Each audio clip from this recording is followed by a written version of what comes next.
In the works of Robert Browning, there is a logic, a precision, and an intellectual acuteness which suggests a respect for science and reason alone. And yet, it is recorded that on one occasion he was confronted with a situation which he admitted neither science nor reason could explain. It happened on the day he wore his great-uncle's cufflinks. In 1846, Browning and his wife, Elizabeth Barrett, took up their residence in Italy. And there, for the next 15 years, they lived in complete domestic bliss. At least, so the biographers tell us.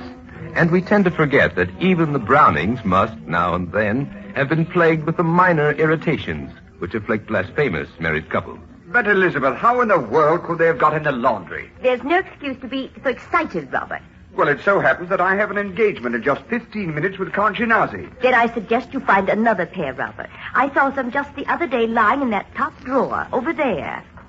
Good Lord. These, I forgot all about them. They are cufflinks, aren't they? Oh, yes, and not ordinary ones either. They're cufflinks with a history. They're connected with a dark deed of violence. In fact, with murder. Murder? My great-uncle, stabbed in the heart. They never found out who did it. But he was wearing these cufflinks when it happened. They were taken from his dead body and turned over to my father. No one knows the story outside a few relatives in England. Well, I'd better be off. A half hour later, Robert Browning and Count Genasi were dining together in one of the most famous restaurants in Florence. Their conversation, which had begun with literature, had quickly passed to more personal matters, and Browning had launched into glowing description of his wife and of their idyllic marriage. Sounds like heaven, Robert. Almost too good to be true. You disagree on nothing? There's one thing we disagree quite violently on. You see, she actually believes in spiritualists, mediums, and that sort of thing.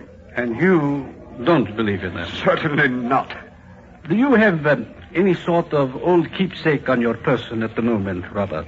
Well, these cufflinks, perhaps. Would they do? One of them would do splendidly. Let me hold it for a moment, will you? Browning removed one of his great-uncle's cufflinks from his sleeve and handed it to Count Genasi. This has a rather interesting history, Robert. What makes you think so? I don't think it. I know it. But the knowledge doesn't come through seeing or hearing or smelling or feeling. How could it come, then? Through what your dear wife might call supernatural power. Then I don't believe you have any such knowledge. But there is something here which cries out in my ear, murder, murder.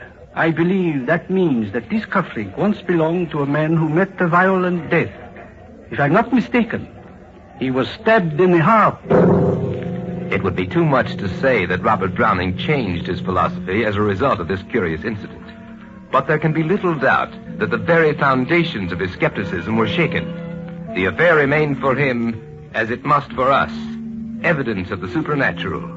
Evidence incredible but true.